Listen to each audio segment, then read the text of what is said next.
हे guys, welcome और welcome back to my YouTube channel. तो guys, आज की वीडियो में हम देखने वाले हैं उत्तराखंड फॉरेस्ट गार्ड के लिए हिस्ट्री का एक पार्ट, जो कि वो है मध्यकालीन भारत। तो मध्यकालीन भारत के जितने भी टॉपिक होते हैं, पूर्व मध्यकाल, दिल्ली सल्तनत, विजयनगर और बहमनी साम्राज्य, तो हम इस वीडियो में देखने वाले हैं कुछ इंपॉर्टेंट एमसीक्यू जो कि यूकेपीएससी द्वारा आने वाले हमारे फॉरेस्ट गार्ड के एग्जाम में दिए जा सकते हैं। तो इससे पहले हम उत्तराखंड जीके और हिंदी को कई बार पढ़ चुके हैं, तो हमें ज़रूरत है अपनी जीएस को और ज़्यादा मजबूत करने की, और ध्यान देना होगा हमें अपनी सामान्य ज्ञान पर। तो देखिए, पहला प्रश्न हमसे पूछा गया है, पाल वंश का संस्थापक कौन था? राइट आंसर इसका होगा गोपाल। क्वेश्चन नंबर 2 में पूछा है, सोमपुर महाविहार का निर्माण किसने कराया था? तो इसका राइट आंसर होगा धर्मपाल ने। क्वेश्चन नंबर 3 में पूछा है, विक्रमशिला नामक प्राचीन विश्वविद्यालय की स्थापना बंगाल के किस शासक ने की थी? तो राइट आंसर इसका है धर्मपाल ने। निम्नलिखित में से किसने राष्ट्रकूट राव साम्राज्य की नींव रखी? तो राइट आंसर इसका होगा दंती दुर्ग ने। क्वेश्चन नंबर 5 में पूछा है, पुनर्वर्धन भुक्ति अवस्थित थी? तो यह उत्तरी बंगाल में थी। क्वेश्चन नंबर 6 है, निम्नलिखित में से किसे एक नया संवत चलाने का श्रेय प्राप्त है? तो राइट आंसर इसका होगा लक्ष्मण सेन को। क्वेश्चन नंबर 7 है, महान जैन विद्वान हेमचंद किसकी सभा को अलंकृत करते थे? तो राइट आंसर है कुमार पाल को। अब है नेक्स्ट, ताम्रपाल लेख दर्शाते हैं कि प्राचीन काल में बिहार के राजाओं का संपर्क था। तो इनसे समझ में आता है कि जावा और सुमित्रा से था। क्वेश्चन नंबर 9 है, गीत गोविंद के रचयिता कौन थे? गीत गोविंद की रचयित की गई जयदेव जी के द्वारा।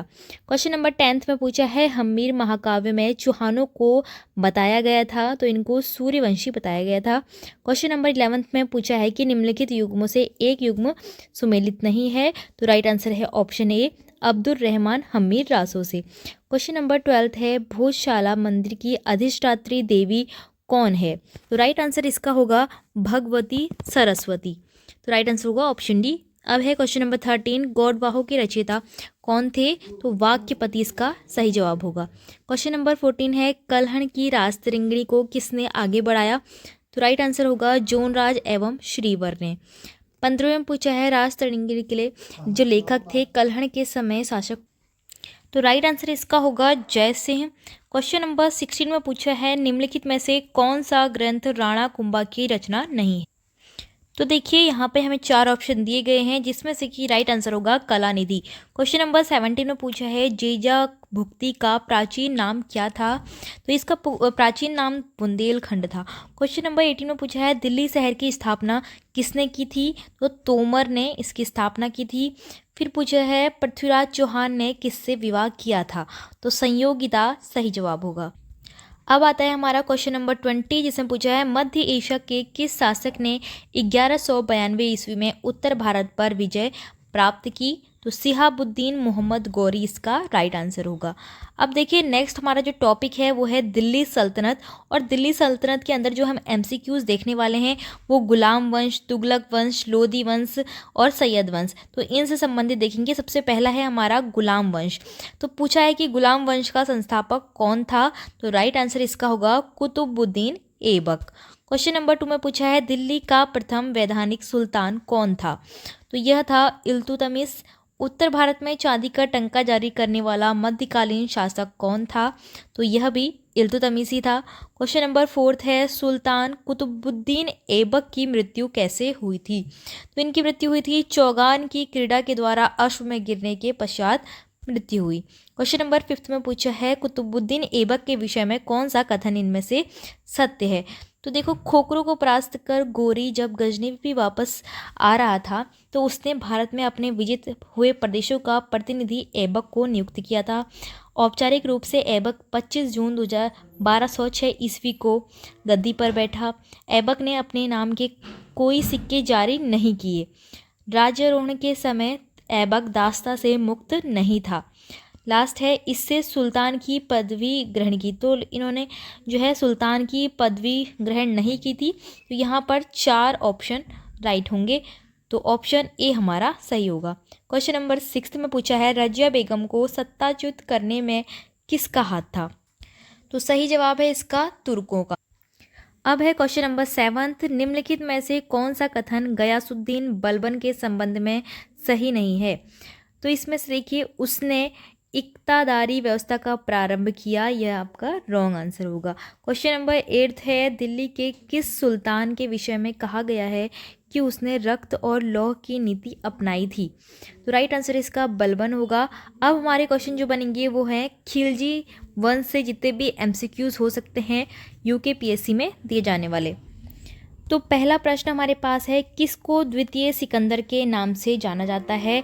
इनके हम ऑप्शन देख लेते हैं। तो देखिए, ये हमारे पास ऑप्शंस दिए गए हैं।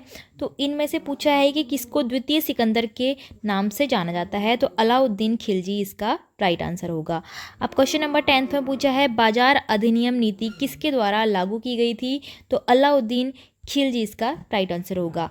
अब 11th में पूछा है, अलाउद्दीन खिलजी के आक्रमण के समय देवगिरी का शासक कौन था, राइट आंसर है रामचंद्र देव। अब आता है हमारे पास तुगलक वंश। तो तुगलक वंश से यूकेपीएससी द्वारा जितने भी इंपॉर्टेंट एमसीक्यूज हैं जो दिए जा सकते हैं हमारे फॉरेस्ट गार्ड और आने वाली आगामी परीक्षाओं के लिए। तो 12th क्वेश्चन हमारे पास है, मोहम्मद बिन तुगलक की निम्न योजनाओं को उनके कालक्रम अनुसार हमें व्यवस्थित करना है। तो देखिए, सबसे पहली जो उसकी योजना थी वो थी दोआब में कर की वृद्धि। फिर सेकंड नंबर पे थी राजधानी परिवर्तन। फिर थर्ड नंबर पे सांकेतिक मुद्रा का प्रचलन और फोर्थ नंबर में खुरासान अभियान। तो इस तरह से हमारा ऑप्शन सी बिल्कुल राइट होगा। क्वेश्चन नंबर 13 में पूछा है, किस सुल्तान ने, दिल्ली के किस सुल्तान ने खैरात विभाग, सरकारी अस्पताल और दफ्तर ए रोजगार बनवाया था, तो फिरोज शाह तुगलक इसका राइट आंसर होगा। क्वेश्चन नंबर 14 है, दिल्ली का सुल्तान जिसने ब्राह्मणों पर जजिया कर लगाया था उसका नाम बताना है, तो फिरोज शाह तुगलक राइट आंसर होगा। फिर है क्वेश्चन नंबर 15 में, मोरक्को देश का यात्री इब्न बतूता किसके शासनकाल में भारत आया था, तो मोहम्मद बिन तुगलक के शासनकाल में यह भारत आया था। अब नेक्स्ट हमारे पास है सैयद और लोदी वंश। तो इनसे संबंधित जितने भी इंपॉर्टेंट एमसीक्यू हैं वो हम देखने वाले हैं। तो पहला प्रश्न इसमें दिया गया है, निम्नलिखित को क्रमानुसार हमें व्यवस्थित करना है कि कौन सा वंश, ठीक है। तो सबसे पहले देखिए, सबसे पहले नंबर पे आएगा इलबरी तुर्क, फिर दूसरे नंबर पे आएगा खिलजी, फिर उसके बाद तीसरे नंबर पे आएगा तुगलक, और फिर उसके बाद चौथे नंबर पे आपका आएगा सैयद, और लास्ट 5वें नंबर पे लोदी।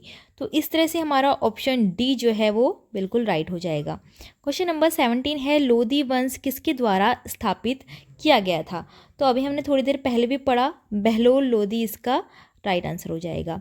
अब आता है लोदी वंश का जो अंतिम शासक पूछा गया है यहाँ पर वो कौन था, तो इब्राहिम लोदी लोदी वंश का अंतिम शासक था। इंपॉर्टेंट क्वेश्चन है। अब देखिए नेक्स्ट क्वेश्चन है, निम्न में से किसने गुलरुखी उपनाम से अपनी कविताओं की रचना की थी, तो सिकंदर लोदी इसका राइट आंसर होगा। आगरा शहर का संस्थापक कौन था, तो राइट आंसर इसका होगा सिकंदर लोदी। क्वेश्चन नंबर 21 में पूछा है, दिल्ली सल्तनत के किस सुल्तान द्वारा अंतिम रूप से गुलाम तुर्कों के समूह चालीसा को समाप्त किया गया, तो बलबन इसका राइट आंसर होगा। अब देखिए, जो हमारे पास नेक्स्ट टॉपिक है उसका नाम है विजयनगर और बहमनी साम्राज्य।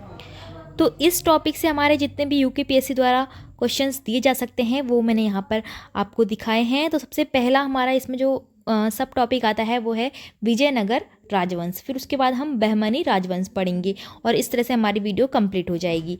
तो देखिए, विजयनगर राजवंश से सबसे पहला प्रश्न है, विजयनगर साम्राज्य की स्थापना किसने की थी, तो राइट आंसर इसका होगा हरिहर और बुक्का ने। क्वेश्चन नंबर 2 है, निम्नलिखित कथनों पर विचार कीजिए और बताइए कि इसमें से कौन सा सत्य है। तो देखिए, ये चारों ही कथन जो हैं वो बिल्कुल सत्य हैं, तो उपयुक्त सभी इसका राइट आंसर हो जाएगा। क्वेश्चन नंबर 3 है, निम्नलिखित में से किस स्थान के खंडहर विजयनगर की प्राचीन राजधानी का प्रतिनिधित्व करते हैं, तो हम्पी, जिसकी आपने फोटोज़ जो हैं अपने नोट में देखी होंगी जो कि हम करेंसी इस्तेमाल करते हैं। क्वेश्चन नंबर 4 है, विजयनगर के किस शासक ने चीन के सम्राट के पास अपना राजदूत भेजा था, तो बुक्का प्रथम इसका राइट आंसर होगा। नेक्स्ट है, कृष्णदेव राय के दरबार में अष्टदिग्गज कौन थे, तो राइट आंसर होगा 8 तेलुगु कवि। क्वेश्चन नंबर 6 है प्रसिद्ध विट्ठल मंदिर की जिसके 56 तक्षित स्तंभ संगीतमय स्वर निकालते हैं कहाँ पर स्थित है? तो यह आपका हम्पी में स्थित है। फिर नेक्स्ट है विजयनगर साम्राज्य के वित्तीय व्यवस्था की सर्वप्रमुख विशेषता क्या थी? राइट आंसर होगा भू राजस्व। फिर है 1565 ईस्वी में कौन सा प्रसिद्ध युद्ध हुआ था? तो देखिए तालीकोटा का युद्ध इसमें राइट आंसर होगा। क्वेश्चन नंबर 9 है वैदिक ग्रंथों के भाष्यकार सायण को आश्रय प्राप्त था? राइट आंसर इसका होगा विजयनगर राजाओं को। अब नेक्स्ट क्वेश्चन है अब्दुल रज्जाक विजयनगर किसके शासनकाल में आया था? तो राइट आंसर इसका होगा देवराय द्वितीय के शासनकाल में। अब हमारा जो लास्ट टॉपिक है वो है बहमनी राजवंश। पहला प्रश्न इसमें है बहमनी राजवंश राज्य की जो है संस्थापक कौन थे? तो अलाउद्दीन बहमन शाह। अब है बीजापुर किस लिए प्रसिद्ध था? तो यह गोल गुंबद के लिए प्रसिद्ध था। फिर है मरमर विधि से गोल गुंबज का निर्माण किसके द्वारा किया गया था? तो यह किया गया था मोहम्मद आदिल शाह द्वितीय के द्वारा।